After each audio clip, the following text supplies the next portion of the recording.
What's going on, everyone? It is the Derf, and today I have got an excellent Strand Warlock build that blends all of the things that we love about Void and Strand together in one build.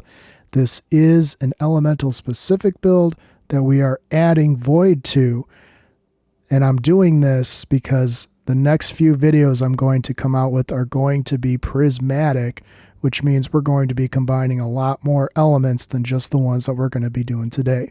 So this build has excellent super regen, excellent ability uptime. It can handle all champs that you might come across in your quest to defeating enemies of the Traveler, and you can outfit it to fit your specific playstyle with various weapons that are not difficult to get and can fit a variety of activities depending on where you find yourself in. So, fans that have followed me for a while will recognize a little bit of this build from a previous video that I did quite a while ago comparatively to when I started the channel. But with all the recent artifact mods now being changed since that point, this build absolutely had to be revisited because now it is arguably more powerful than it has ever been. So if you do find anything helpful in this video, please consider liking and subscribing. If you know a Guardian out there that is looking for an excellent Strand build that has elements of Void and wants to take advantage of the artifact specifically, or if you take the artifact out and they just want a really great Strand build that they can play into with elements of Void, please share this video with them. I would like to help as many people as possible. As always, if you need additional help or you want to connect further or bounce ideas off me, you can always get at me at my Discord or feel free to leave a comment, and I will also be leaving a dim link in the description of the video below. So I'm excited about this because it really will help hopefully a lot of people out there if you don't know about this build already. So I'm going to get on into it. Let's have some fun here. Alright, so the Brood Weaver Warlock subclass. Only one super to choose from, Needle Storm, a big fan favorite for a long time. This now is even more powerful than it's been in the past. Abilities don't matter. I prefer the Healing Rift and the Burst Glide, but you can pick whichever. Arcane Needle, make sure you're keeping track of how many stacks of that you got, as it can stack up to 3 times. So that's going to be pivotal once we go over the armor. For the grenade, you are absolutely going to have to equip the Shackle Grenade. This is non-negotiable. We're going to be using it a little bit differently than intended, but don't worry, you're still going to get all the suspending and the detonations that you're looking forward to. The aspects that you're going to want to equip: Mind Spun Invocation. I'm going to go down right to where it talks about the Shackle Grenade. Hold to consume your Shackle Grenade and activate Weaver's Trance. Final Blows with Weaver's Trance is active. Create a suspending detonation. So you'll notice right off the bat, it doesn't matter what weapon you use to create the suspending detonation. And that is going to be pivotal because we're going to use a different element to be our main ad clear. Second up, the Wanderer. Tangles you throw attached to targets and detonate into a suspending burst. Destroying a tangle creates a suspending burst after a short delay. Threadling Final Blows create a tangle. So there's a lot going on in that little bit. You're going to get a suspending detonation, a suspending burst, as well as if you create a threadling, it's going to create a tangle. All of these things are basically going to fill your screen with green, moving around in so many various directions. But the key here is between these two aspects, you're going to get a lot of extra tick damage, which is going to make you more powerful pretty much anywhere that you go. For fragments, first up is Threat of Warding. Picking up an Orb of Power grants Woven Mail. I do not like that it has a -10 to resilience, so you do have to play into that if your resilience isn't quite high enough to get to that T10 level that you're going to want it at. But it's 100% worth it because Woven Mail is still just as strong as ever. Threat of Transmutation is next up. While you have Woven Mail, Weapon Final Blows create a tangle. +10 to Strength. I'm taking advantage of the +10 to Strength, but really what I want is the ability to be able to create a tangle when I have Woven Mail, which is hopefully going to be all the time. You'll also notice in this specific writing, it doesn't say what kind of weapon it has to be. It just has to be a weapon final blow. So you can use any weapon that you want, and that's going to be important. Next up, we have Threat of Generation. Dealing damage generates grenade energy. -10 to discipline. I figured, if you're going to get grenade energy from dealing damage, they're probably going to take a little bit away from your standard cooldown. I'm okay with this, and you should be too. Don't be worried about the -10 discipline. At most, you're missing out on maybe 15 seconds worth of difference. Unless your discipline is extremely low, I wouldn't worry about it. You're going to be getting your grenade back very quickly. Last but not least is Thread of Wisdom. Defeating suspended targets create an orb of power. This is important because we're going to be suspending as many targets as we possibly can. And yes, that also includes champs. So you'll see the notation in there. Unstoppable champs are stunned when they are suspended. So you're going to be able to stun all the champs, period, point blank. But this is one way you're going to guarantee to stop even an unstoppable right off the bat. For armor, you're going to want to focus on resilience, discipline, and strength in that order. You want your resilience to be at a T10 so that your woven mail can give you even more resistance.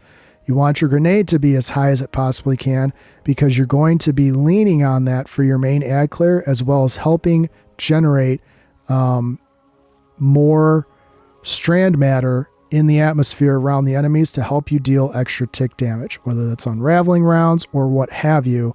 You are going to be using that shackle grenade very, very frequently. And lastly, strength. I know you see that I have that at a T4. Remember, we can stack that 3 times. So if you're at a T4 or a T5 or even a T3, it's not going to matter. The only time you're going to want to mod into that is if your armor is just so poorly rolled that you're below a 30, so 29 and under, because then you're going to have additional time to your standard cooldown, which means it's going to take you much longer to get your melee back as compared to if you had it at a T3. So just keep it at a 30 or above and you're golden. If you got it at 40, even better, you get a little bit of a time bump. For armor, Nezarec Sin makes a reappearance in one of my build videos here, and it is arguably more important now than it's ever been thanks to the seasonal artifact. Void damage kills increase ability energy recharge rate. That is grenade, melee, class ability, and yes, super. So as you're killing enemies with your void weapon, this is going to be giving you all of those energies back, and it doesn't matter what the subclass is as long as they are void kills. And this is important, which is why I pointed out in the build itself, it doesn't dictate what kind of weapon you have to use, and we have those equipped on purpose. So this is going to pair perfectly with our Strand build. For mods, you can mod in however you want to get your stats where they need to be.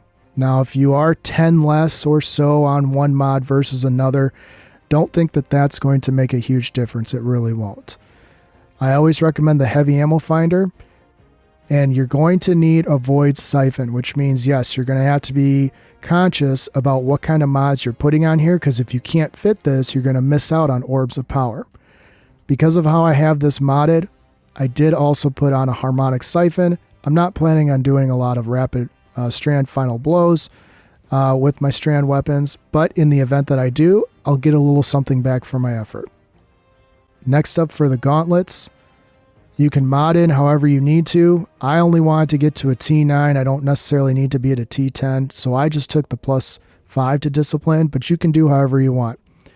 These next two are going to be pivotal. You want to put on a heavy-handed because you're going to be using your melee from a distance. When you use your melee, you want to increase or you want to decrease the cooldown of your grenade. So these two are going to work in tandem. You get a kill with your melee, you get an orb of power, and as a cherry on top, your grenade cools down a little bit quicker. The only thing you're going to have to decide for yourself is if you want to equip a void loader or not. Some people don't have a problem with the reload speed of void weapons, certain void weapons, which I'm going to get to. I'm going to go over the different options. If you are one of those people like me who wants to reload faster, you're going to have to make a sacrifice like I did here and put on a void loader mod. I understand it's 3 energy. It's not the greatest and most efficient thing to do, but we're trading reload speed for energy regeneration and a little bit of extra usage on our energy bar on an otherwise masterworked piece of armor. Next up, we've got the chest armor. Very standard setup. Mod it however you need for the stat boost that you require. And make sure you have at least 2 damage resistance mods on here. Whatever elements you are going to be seeking to have resistance from should be the first one up. If you are going into an activity that is a higher end activity, you may even want to put 2 of the same on, which is going to leave you this last piece. I always generally have harmonic reserves on, but as I am looking right now, we're going to have to switch that to void reserves because I have a void heavy weapon specific for this build. For the leg armor, again, mod it however you need for your stat boost. I do recommend recuperation, especially if you're going into the nether arena. If you aren't, you can drop this and put on something else. Innervation is going to be another necessity for this build. As soon as you pick up an orb of power, your grenade cools down a little bit quicker. And absolution is a staple in a lot of my builds. If you don't want to run absolution because you know you're going to get your abilities regenerated by Nezarec Sin, then I would recommend putting on a scavenger mod or possibly another innervation. I know that sounds kind of redundant, but you could really use the help. You also could put on a void weapon surge for your heavy weapon, but I don't necessarily think you're going to need that since you're going to be using your abilities as well as your weapons on the boss in a pretty evenly matched bout. Last but not least is the class item. Mod it however you want. As you can see, I did pick up the Artifice armor from Eris when that was available. If you did miss out on it, hopefully they'll come out with another way to get some more Artifice armor without having to run a master dungeon, but I decided to take advantage of the freebie because I really didn't need anything else. Font to Restoration is a staple in almost all my builds. If you are running into the nether arena, you may think that Font of Restoration is useless. However, remember, recovery helps your cooldown for your class ability. In other words, your Rift. So if you are swapping between the nether arena as well as Nightfalls and Vanguard and Gambit and whatever else, you may want to just keep this on just specifically for the class ability. And even if you're not getting healed in the nether activity from the class ability, if you have Reaper on, you're still going to get your Orb of Power after you cast it, as well as Bomber, which is reducing your grenade cooldown when using your class ability. So I still think it's worth keeping Font of Restoration on, but you're going to have to make that decision for you if you want to sacrifice the 3 energy for it. But like I said, I think it's worth it. If you were going to substitute something for it, the only other thing I could probably say would be maybe putting on a second Reaper, which seems kind of unnecessary, but you will get a little bit more energy back from that Orb of Power. So just something to think about. For weapons, I'm going to go over all the options that I recommend for the Kinetic first, then the energy, and then the heavy. First up on the list, you've seen it in some of my other build videos, the Scatter Signal, a Strand fusion rifle with overflow and controlled bursts. If you don't have the Scatter Signal, right this second for this week, Banshee is selling a Strand fusion rifle, which you can go and pick up literally without doing anything except just playing the game. Your second best option is going to be Riptide. A Riptide farmed from Crucible. You redeem engrams. Hopefully you can get an auto-loading holster and chill clip. Not only will you be able to stun unstoppable champions with this, but it will also freeze enemies as well with the top half of the magazine. If you do not want to run an exotic in your energy slot, you can also run Bastion. This thing is very powerful, It fires 3 spreads of kinetic slugs, and it is strong against unstoppable champions. This has the unstop intrinsic built into it, but as far as potent fusion rifles, this thing packs a huge punch. The only other exotic I would recommend, if you don't want to run a fusion rifle, would be Malfeasance. Another weapon that's got unstoppable champion stunning capability built into it. But the caveat to that is you are going to be running into the Nether Arena where there is tons of Taken. So you do bonus damage against Taken. One of the nice things about running the matchmade activity is that your weapons are not locked. So theoretically, you can run with what I've got right now and switch things up when you get to a boss. The easiest way to do that is make sure you have this already in your inventory and bust it out when you need it, and then switch back before you go back to, cruising through the arena. For our energy, we're going to be maining Graviton Lance.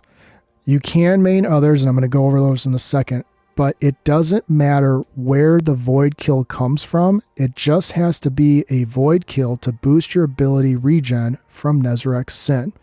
And because void kills are considered an ability kill, all of it procs, including splash damage that Graviton causes.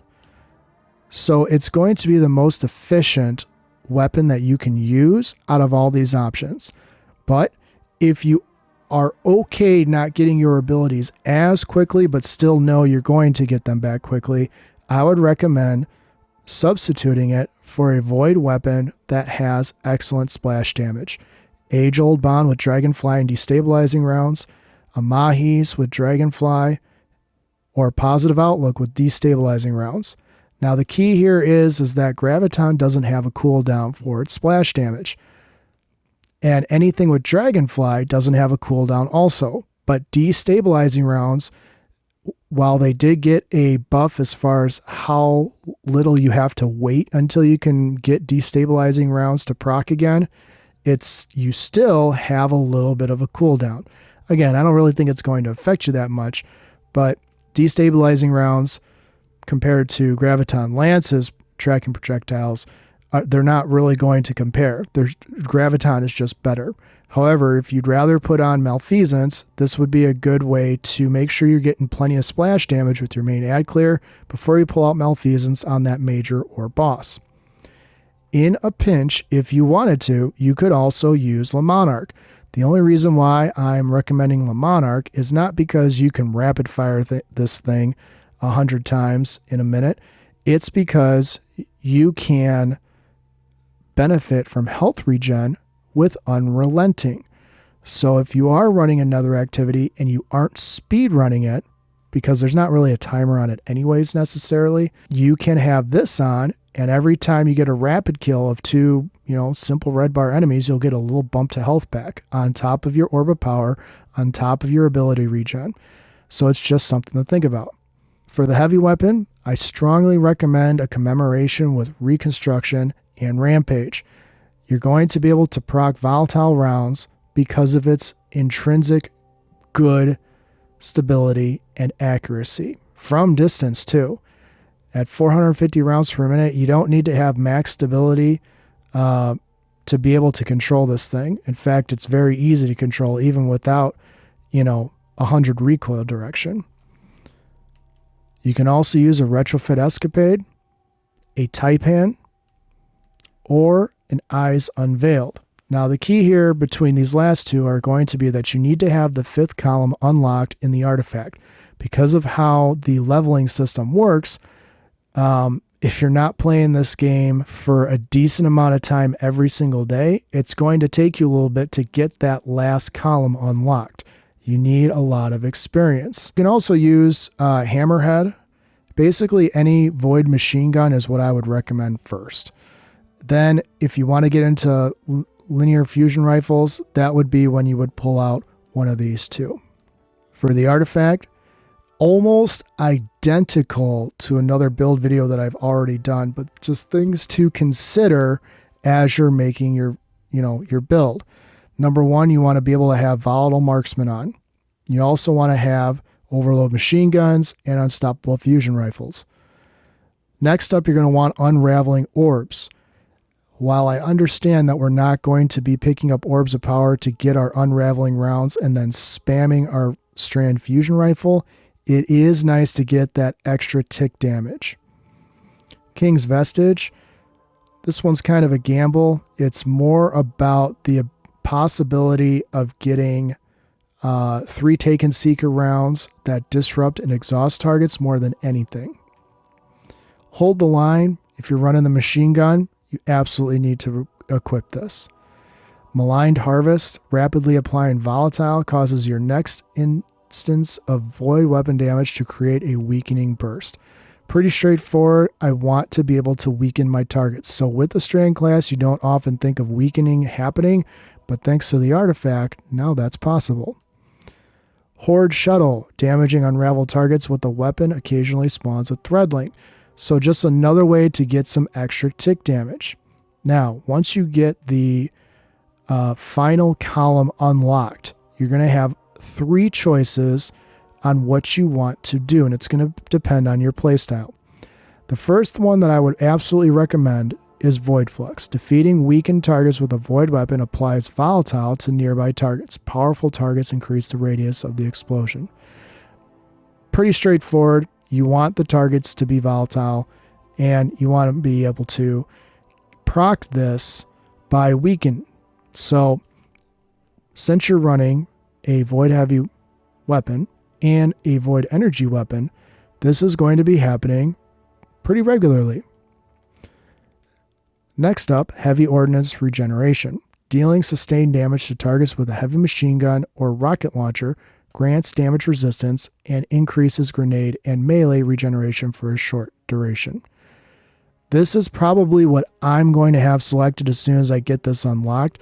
The reason being, and this is your third option, Particle Reconstruction. Dealing sustained damage with fusion rifles or linear fusion rifles partially fills the magazine from reserves and grants them bonus damage for a short duration. A lot of the bosses out there are going to be swirly. Now, on the ones that are very stationary, Particle Reconstruction is going to be probably better. I'm thinking of like the boss from Warlord's Ruin, Oryx, bosses like that don't really move around. Once it's damage time, it's damage time. But for bosses like, Nezarec,